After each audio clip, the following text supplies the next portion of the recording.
Peace, family. This is Daniel, KC1NCF. Welcome everybody to my live stream. I wanted to go live and just talk about why I got into amateur radio, why I'm promoting amateur radio. I've been trying to raise or bring amateur radio to people's attention and kind of get people interested in it for a few different reasons, but most importantly because I see the benefit of it and the necessity of it when it comes to amateur radio as a tool. So amateur radio, you know, is in large part a hobby. There are many people who treat amateur radio as a hobby, and they do what's called contesting.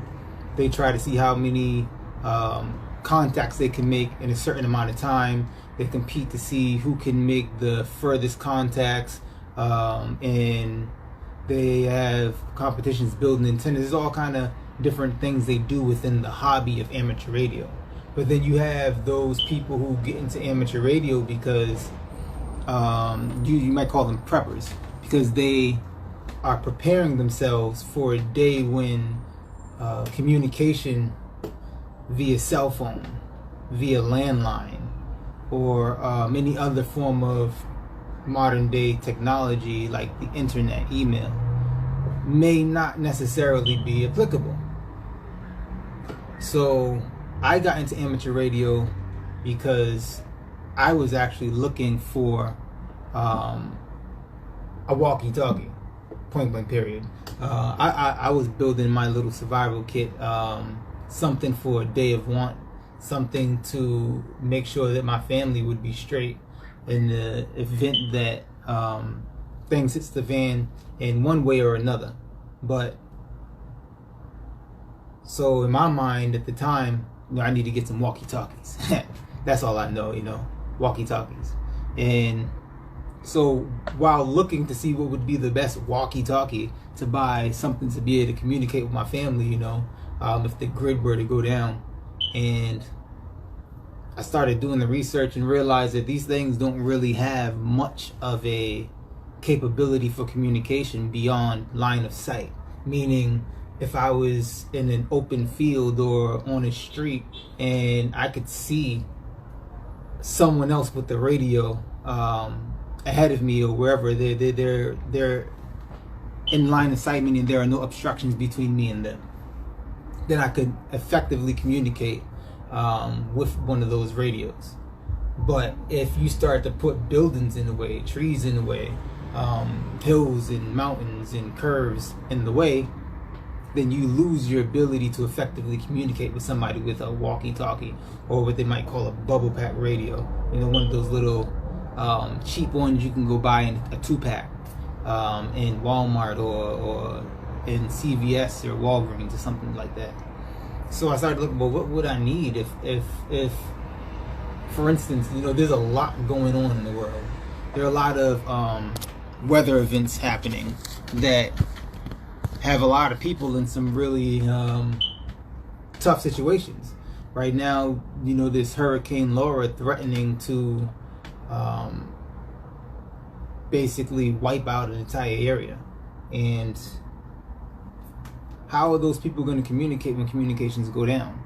Now, this hasn't happened yet, but there are plenty of instances where amateur radio has come in handy for people in areas that were affected by different types of weather systems. For instance, Hurricane Katrina, you know, a lot of damage during Hurricane Katrina. Phones were down, internet was down in some areas. There were no clear way for people to communicate with one another besides standing on their roofs, jumping, screaming for help every time they seen a plane or a helicopter fly over. But during that same time, those people in those areas and surrounding areas who were aware of what was going on in the various places hit by Hurricane Katrina there were amateur radio operators who were able to communicate and to get assistance to those areas. We know there's a lot that happened with Hurricane Katrina and the whole aid situation there. So not a lot of people actually did get aid for a while when Hurricane Katrina happened. But there were those amateur radio operators who actually were able to communicate with people on the outside and get aid to some and help some, and help save some lives. That's just one example. The disasters that happened in Haiti, same thing. It was amateur radio operators who were able to communicate for the families there with their families, and over here in America, Puerto Rico, all the earthquakes that happened over there. You can look any of this stuff up. You go online and you type in amateur radio, and what's up, Cassia? How you doing? Thank you for joining the live stream. Yeah, you look it up. You look up amateur radio. You look up Hurricane Katrina. You'll see that there were amateur radio operators there on the scene, helping people to make communications to their loved ones, or to the authorities, or to different rescue organizations. Same thing for for the the earthquakes in Puerto Rico. Then also you have events like the Boston bombing, for the Boston Marathon. When that happened, when they found out that those bombs were detonated using cell phones, the local police shut off all the cell phone towers. They cut all communication to that area, and no one was effectively able to communicate. So in order to keep communication amongst those who were able to keep crowd control, if you will, or just get information and vital information that needed to be shared, there were amateur radio operators. There were some already there because they worked events like the marathon and other large events and parades to make sure that things run smoothly. So even when there's nothing going on, there are amateur radio operators assigned to these posts through organizations such as RACES and ARES. But on that day, it was amateur radio operators working in conjunction with the Boston police and other organizations to communicate, because they felt they needed to shut down cell phone communications. Same thing for 9/11. Yeah, they had to in some areas cut down cell phone communication, internet connection, in order to isolate the situation, if you will. And in those instances, it was amateur radio operators. So I say all that to say that, I was talking to one of my brothers, and he said to me, I asked him if he had caught one of my YouTube videos. He said, well, no. I said, we should go check it out, subscribe to the channel. And so he says, well, I'm not going to join amateur radio, right? And I had to stop. Like, no one's asking you to join amateur radio. That's not the objective. That's not the reason why I got into it, or why I speak about it or promote it. It's because I realize that, especially in a time like now where we're seeing an increase in devastating weather systems, and people not being able to communicate with their loved ones in these situations. You don't know what's going to happen, when it's going to happen, how bad it's going to be. But the last situation you want to be in is in a situation where you need help and you can't get the word out that you need help. Screaming to the top of your lungs, wasting all your energy. When, if you just prepared yourself and just like, you might buy a first aid kit. You go and you buy extra batteries, you go and buy binoculars, you go and buy anything that you might feel you might need for survival. If you live in a high flood area or a flood risk area, you might go buy a canoe or buy a little raft or something like that, because there's a possibility that you might have to use that to escape or to get away or to get yourself or your family to safety. Same thing with a radio.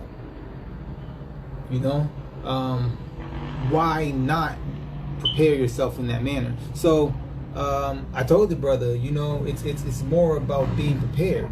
There are those, like I said, that get into it for the hobby, and that's not why I'm in it. But I intend to practice the hobby, because I heard someone, as I was learning about it, speak about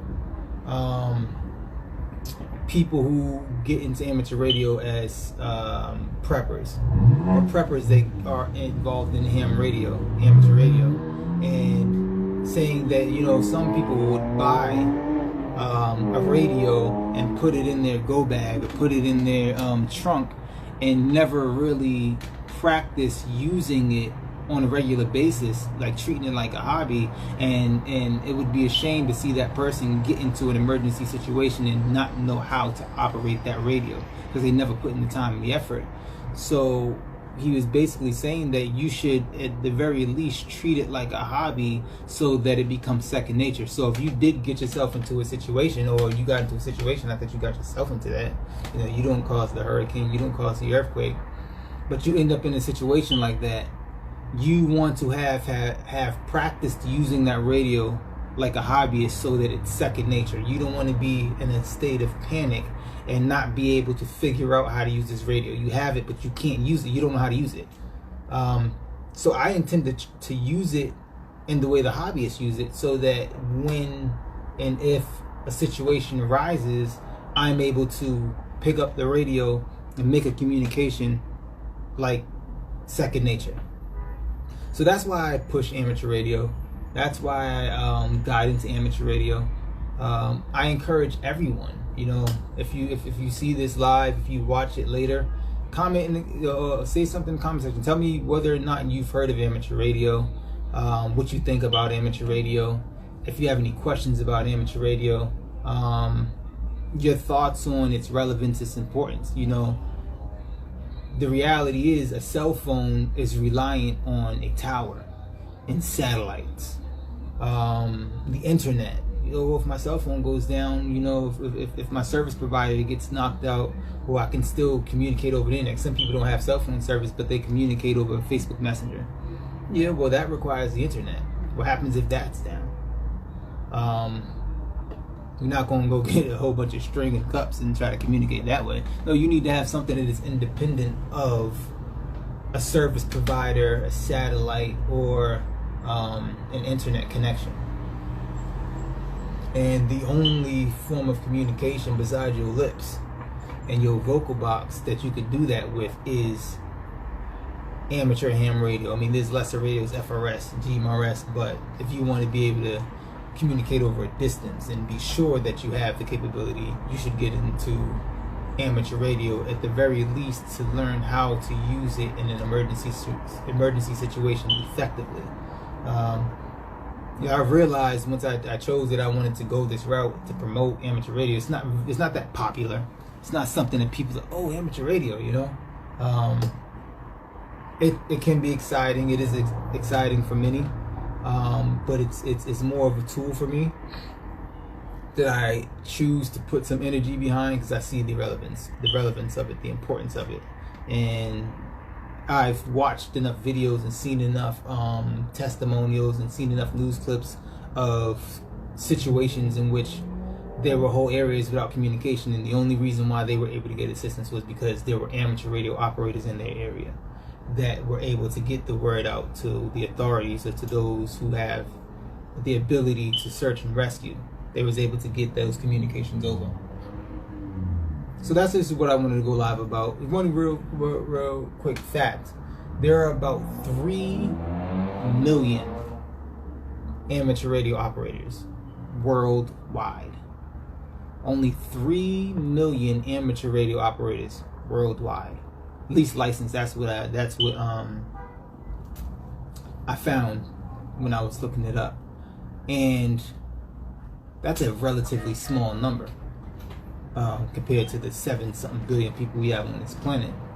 I looked up how many cell phone owners there are in the world. There are about 3.5 billion cell phone owners or users or smartphone owners on the planet. 3 million amateur radio operators to 3.5 billion cell phone smartphone owners. If that grid goes down, this Hurricane Laura, they're going to experience some type of loss of communication. Point blank period. It's going to happen. It's happening all over the place right now. You can just look it up. Go to the Weather Channel's website. You see all kinds of stuff happening. People can't communicate. And so those 3.5 billion cell phone or smartphone owners, if the service provider cannot get service to them, they're screwed. They're going to be sitting on top of roofs, hoping someone sees a help sign, screaming to the top of their lungs, wasting the energy that they need to hold on or whatever it is. And it's not a situation I want to find myself in. I don't want to see no one else in that situation. But 3 million amateur radio operators can't get the job done everywhere. Increased calamities, increased natural disasters all over the planet. Let's just get prepared, family. That's it. That's all. That's all I wanted to talk to us about. Thank you for tuning in. Leave a comment, subscribe, or follow me. And I'll see you soon. Daniel KC1 NCF signing off. Peace.